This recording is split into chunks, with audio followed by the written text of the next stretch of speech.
करिश्मा, रेशमा और मनीषा 3 बहनें हैं। उनका एक भाई भी है, मयंक। मयंक अपनी बहनों को बहुत प्यार करता है, लेकिन मयंक की पत्नी सविता इस मामले में मयंक से बिल्कुल ही अलग है। वो अपनी ननदों का जितना बुरा कर सकती है उतना बुरा करती ही रहती है और अपनी ननदों पर हुक्म भी चलाती है। करिश्मा, करिश्मा, तुमने अभी तक नाश्ता नहीं बनाया? तुम्हारे भैया को ऑफिस जाने में देर हो रही है। हाँ भाभी, बस अभी बनाती हूँ। करिश्मा, तुम ये ढीलापन छोड़ दो। कल को पराये घर जाना है। वहाँ अगर तुम इस तरह से काम करोगी तो लोग क्या कहेंगे कि माँ ने और भाभी ने कुछ सिखाया नहीं। और तुम्हारी दोनों बहनें कहाँ हैं? रेशमा मार्केट गई है और मनीषा सो रही है। क्या? सुबह के 8 बज रहे हैं और ये महारानी अभी भी सो रही है? ये कहते हुए सविता अपनी सास दुर्गा देवी के पास जाती है। माँ जी, देख रही हो अपनी बेटियों के तौर तरीके? क्या हुआ बहू, सुबह सुबह क्या कर दिया मेरी बेटियों ने? अरे एक तो अभी अभी उठकर किचन में गई है, दूसरी सुबह सुबह बाहर चली गई और तीसरी अभी तक सो रही है। क्या करूं मैं इन तीनों का, मैं तो परेशान हो गई हूँ। जा जाकर उठा उसे और रेशमा से मैं बात करती हूँ। सविता सीधा मनीषा के कमरे में जाती है और उससे कहती है, महारानी जल्दी उठो, सूरज सर पर आ गया है। भाभी थोड़ी देर और सोने दो ना, मैं रात को लेट सोई थी। वो क्या ना यूनिट टेस्ट चल रहा है। शराफत से उठती है या नहीं, या फिर पानी की भरी बाल्टी डालो तेरे ऊपर? नहीं नहीं भाभी, मुझे बिस्तर में नहीं नहाना, उठती हूँ मैं। मनीषा जल्दी से उठकर बाथरूम में चली जाती है। सभी आराम से बैठकर नाश्ता कर रहे होते कि तभी रेशमा बाजार से हाथ में सामान लिए आ जाती है।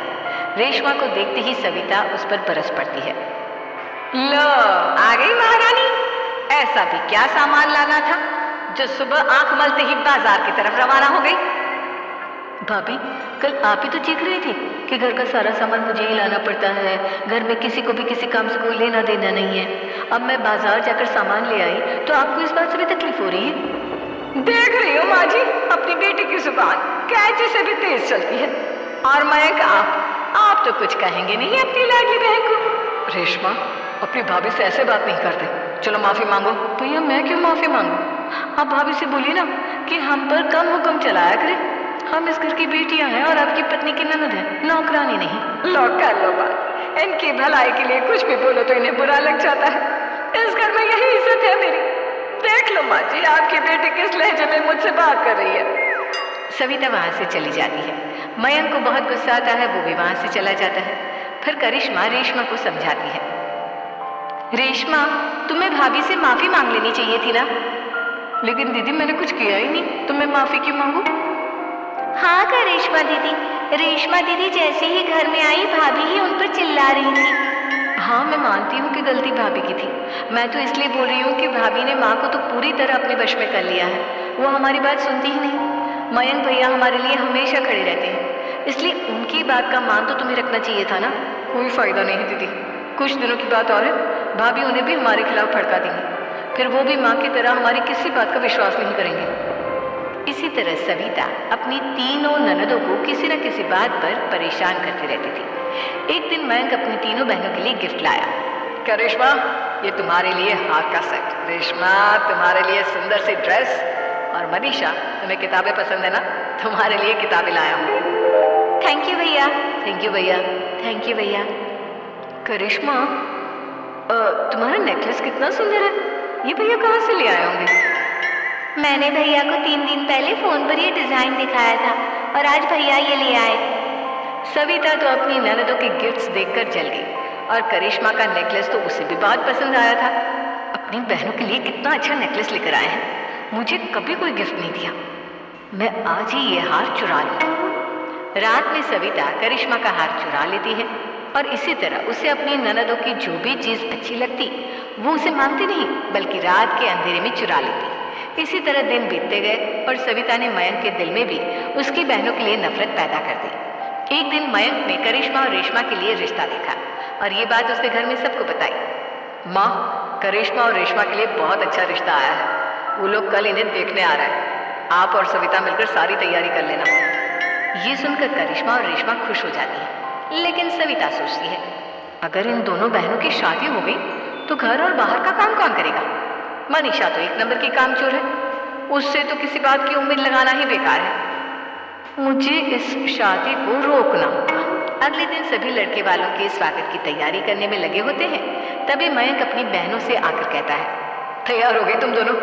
देखो दोनों लड़के बहुत अच्छे हैं, मैं कोई कसर नहीं छोड़ना चाहता, इसलिए तुम उनके सामने अच्छे से बिहेव करना और अपनी भाभी से लड़ने मत लग जाना। करिश्मा, तुम वो नेकलेस पहन लो ना जो मैं तुम्हारे लिए लाया था। भैया मैं बहुत देर से वो नेकलेस ढूंढ रही हूँ, लेकिन मुझे मिल ही नहीं रहा। क्या तुमने नेकलेस खो दिया? तुम्हें पता भी है वो कितना महंगा था? तुम कोई काम ढंग से नहीं कर सकती। मयंक गुस्से में वहां से चला जाता है। थोड़ी देर बाद लड़के वाले भी आ जाते हैं। वो दोनों बहनों को पसंद कर लेते हैं और रिश्ता पक्का हो जाता है। लेकिन सविता के दिमाग में तो कुछ और ही खिचड़ी पक रही थी। वो पंडित जी के पास करिश्मा की कुंडली लेकर जाती है और उन्हें पैसे देकर करिश्मा की कुंडली बदलवा देती है। जब लड़के वालों के पास करिश्मा की कुंडली जाती है तो वो दुर्गा को फोन करते हैं। बहन जी, हमने करिश्मा की कुंडली अपने पंडित जी को दिखाई थी। आपकी बेटी की कुंडली नहीं बल्कि दोषों का पिटारा है। देखिए, मैं और मेरे पति इन सब बातों में बहुत विश्वास करते हैं, इसलिए हम आपकी बेटी से अपने बेटे की शादी नहीं करा सकते। इस तरह करिश्मा का रिश्ता टूट जाता है और सभी घर वालों को बहुत दुख होता है। अब कविता सोचती है, चलो करिश्मा का तो रिश्ता टूट गया, अब रेशमा का भी रिश्ता तोड़ना है। क्या करूं क्या करूं? अब सविता आवाज बदलकर किसी अननोन नंबर से रेशमा की होने वाले ससुराल में फोन करती है। हेलो, मैं कौन हूँ कौन नहीं ये आपके लिए जानना जरूरी नहीं। बस इतना सुन लो कि रेशमा का 2 साल से किसी के साथ अफेयर चल रहा है। बस रेशमा का रिश्ता तोड़वाने के लिए सविता का इतना कहना काफी था। अब रेशमा का भी रिश्ता टूट गया। मयंक और दुर्गा देवी ने रेशमा को खूब खरी खोटी सुनाई और उससे बार बार उस लड़के के बारे में पूछने लगे। आप दोनों मुझे क्यों परेशान कर रहे हो? अरे कोई लड़का होगा मेरी लाइफ में तो मैं बताऊंगी ना, जब कोई है ही नहीं तो कहाँ से लाऊं मैं कोई लड़का? तो तेरे होने वाले ससुराल वालों को फोन किसने किया था? माँ मैं नहीं जानती किसने फोन किया था, मैं सच कह रही हूँ। मैं तो पहले ही कह रही थी इसकी लगाम खींच कर रखो, लेकिन मेरी सुनता ही कौन है। आप चुप रहिए भाभी, ये सब आपका ही किया धरा है। अब तीनों बहनों को विश्वास हो जाता है कि ये सब उनकी भाभी ही कर रही है। तीनों बहनें अपनी भाभी को सबक सिखाने के लिए एक वकील कर लेती हैं और घर में हिस्सा मांगा। देखो भैया, माँ बाप की जायदाद में जितना बेटों का हक होता है उतना ही बेटियों का, इसलिए इस घर के 4 हिस्से होंगे और हमें अपना हिस्सा चाहिए। मैंने तुम्हारे लिए क्या क्या नहीं किया और तुम इस घर में हिस्सा मांग रही हो? भैया, आप और माँ हम बहनों की कोई बात नहीं सुनते हो और भाभी हमारी शादी नहीं होने देगी क्योंकि उन्हें लगता है कि आप हमारी शादी में ज्यादा पैसा लगाओगे और उन्हें हम जैसी फ्री की नौकरानी कहाँ मिलेगी। तो हम भाभी के साथ तो रह नहीं सकते, हम बहनों को अपना हिस्सा चाहिए। अरे तुम्हें शर्म आनी चाहिए अपनी भाभी पर ऐसा इल्जाम लगाते हुए। वो तुम्हारे बारे में कितना सोचती है। हाँ माँ, भाभी हमारे बारे में बहुत सोचती है। दिन रात बस यही सोचती रहती है कि किस तरह से अपनी तीनों ननदों को परेशान करूं और कभी मुझे पढ़ने भी नहीं देती। दोनों बहनों का रिश्ता भी तो इन्होंने ही तोड़वाया है और रात में हमारे कमरे में आकर हमारी चीजें भी चुराती हैं। इसी तरह सविता की तीनों ननदें अपनी बात पर अड़ी रही।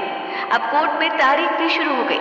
जब सविता को लगा कि उसकी तीनों ननद इतनी आसानी से नहीं मानने वाली, तो उसने अपने पति और सास को सारी सच्चाई बता दी और अपनी तीनों ननद से माफी मांगी। मयंक और दुर्गा को भी अपनी गलती का एहसास हो गया। अब सविता खुद करिश्मा और रेशमा के लिए अच्छा रिश्ता ढूंढती है और उनकी शादी करवाती है।